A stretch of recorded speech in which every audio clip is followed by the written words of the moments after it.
أعوذ بالله من الشيطان الرجيم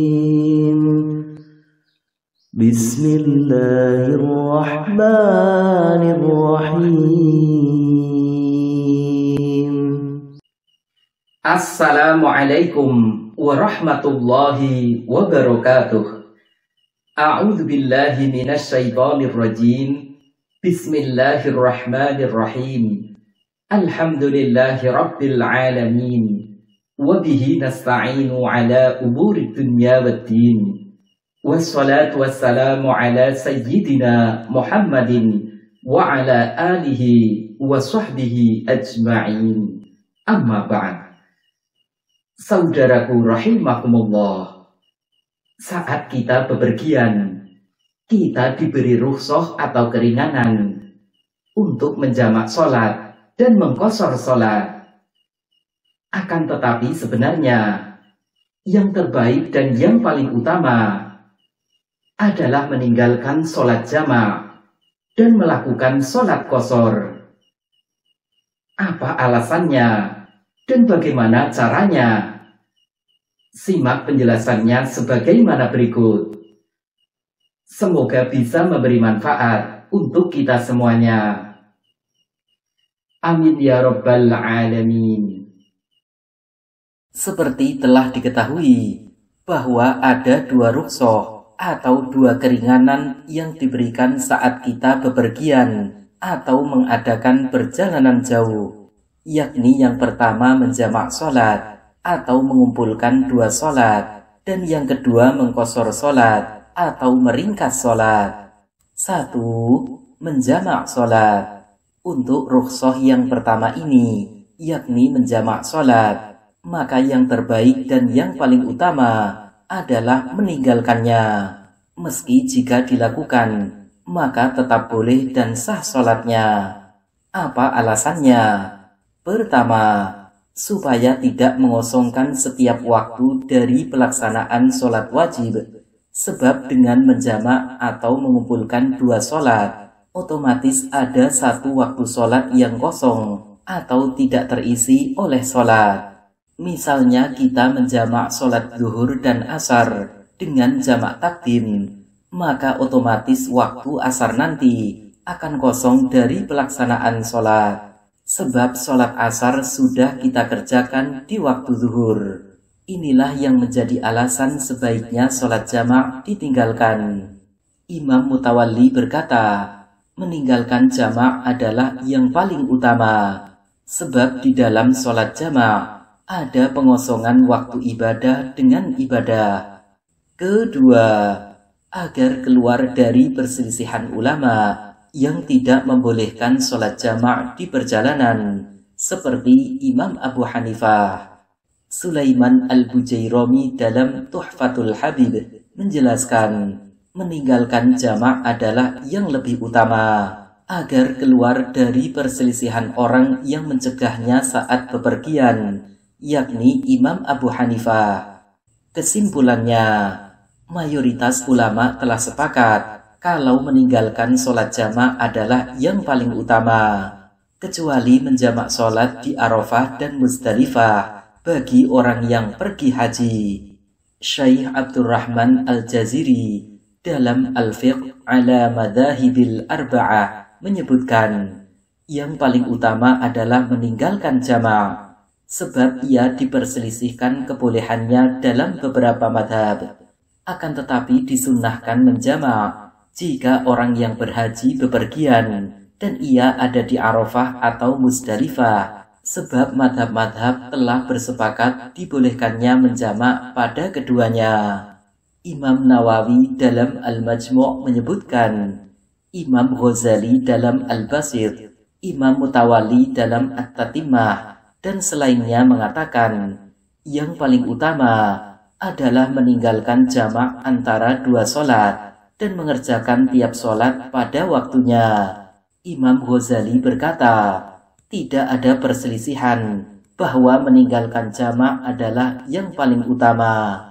Catatan, meninggalkan sholat jamak ini menjadi lebih utama yakni ketika seorang musafir punya waktu dan kesempatan untuk bisa mengerjakan sholat di tiap waktunya. Jika tidak, misalnya seseorang tidak bisa turun dari kendaraan, maka yang lebih baik baginya adalah menjamaknya. Imam Ibnu Taimiyah berkata, tatkala Nabi Shallallahu Alaihi Wasallam tidak melakukan jamak kecuali hanya beberapa kali yang sedikit, maka mereka para fuqaha menyukai meninggalkannya, kecuali ketika ada hajat untuk mengikuti Nabi Shallallahu Alaihi Wasallam manakala perjalanannya memberatkan. 2. Mengqashar sholat. Untuk rukhsah yang kedua ini, yakni mengqashar sholat atau meringkas sholat 4 rakaat menjadi 2 rakaat, maka yang terbaik dan yang paling utama adalah melakukannya atau tidak meninggalkannya. Apa alasannya? Pertama, karena Rasulullah Shallallahu Alaihi Wasallam selalu mengqashar sholatnya saat bepergian atau di perjalanan, sebagaimana disebutkan dalam hadis dari Ibnu Umar radhiyallahu anhu. Ia berkata, aku berteman dengan Rasulullah Shallallahu Alaihi Wasallam dan beliau tidak menambah dalam perjalanan dari 2 rakaat. Begitu pula Abu Bakar, Umar, dan Utsman. Hadis riwayat Bukhari dan Muslim. Imam Ibnu Taimiyah berkata, adapun mengqashar di perjalanan, maka ia adalah sunnah Nabi dan sunnah Khulafaur Rasyidin. Nabi Shallallahu Alaihi Wasallam tidak pernah sekalipun mengerjakan sholat di perjalanan kecuali 2 rakaat. Demikian pula sahabat Abu Bakar, Umar, dan Utsman di tahun pertama kekhalifahannya. Nah, apa yang selalu Nabi lakukan di perjalanan, yakni mengqashar sholat, tentu menjadi sunnah yang lebih utama untuk diikuti dan diteladani dengan tanpa ada keraguan. Kedua, agar keluar dari perselisihan ulama yang mewajibkan sholat qashar, seperti Imam Abu Hanifah, Imam Malik dalam satu riwayat, dan Imam Ibnu Hazm. Syekh Wahbah Az-Zuhaili dalam Fiqhul Islam wa Adillatuhu menyebutkan, ulama Hanafiyah berkata, mengqashar sholat adalah wajib. Fardunya musafir di tiap sholat 4 rakaat adalah 2 rakaat. Ia tidak boleh menambahnya dengan sengaja. Namun demikian, jika seorang yang bepergian tetap menyempurnakan sholatnya atau tidak mengqashar sholatnya, maka hal ini tetap dibolehkan dan sholatnya tetap sah. Syekh Abdurrahman Al-Jaziri dalam Al-Fiqh ala Madhahibil Arba'ah menyebutkan, seorang musafir yang telah mencapai jarak qashar boleh mengqashar sholatnya, sebagaimana pula ia boleh menyempurnakan sholatnya dengan tanpa ada perselisihan.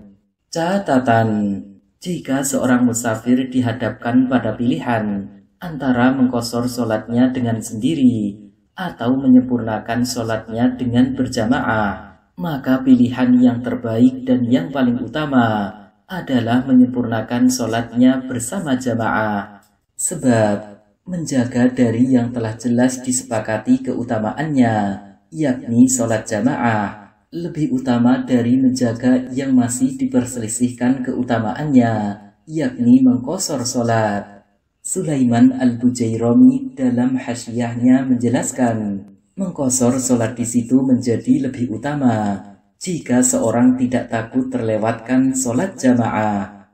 Bila ia bisa mendapati sholat jamaah, jika ia menyempurnakan sholatnya atau tidak mengqashar, maka menyempurnakan sholat adalah yang lebih utama.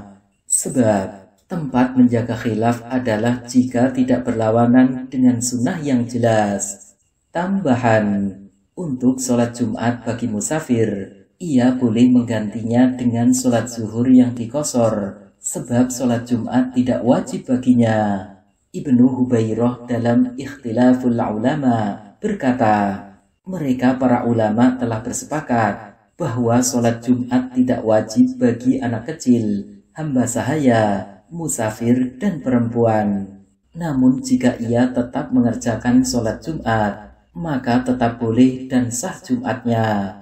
Syekh Khatib Asy-Syarbini dalam Mughnil Muhtaj menjelaskan, sah Jumatnya musafir dengan kesepakatan ulama. Sebab jika sholat Jumat bisa mencukupi dari orang-orang sempurna yang tidak ada uzur, maka bagi orang-orang yang punya uzur tentu menjadi lebih utama.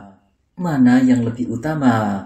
Jika musafir tidak sedang berjalan di kendaraan, maka menurut hemat kami, yang paling utama adalah menghadiri sholat Jumat. Tapi jika ia ada di kendaraan dan bisa sholat zuhur dengan berjamaah, maka yang lebih utama adalah sholat zuhur berjamaah. Sebab Nabi Shallallahu Alaihi Wasallam tidak pernah melakukan sholat Jumat di semua perjalanan beliau. Begitu pula Khulafaur Rasyidin, seperti yang disebutkan Ibnul Munzir dalam Al-Awsat.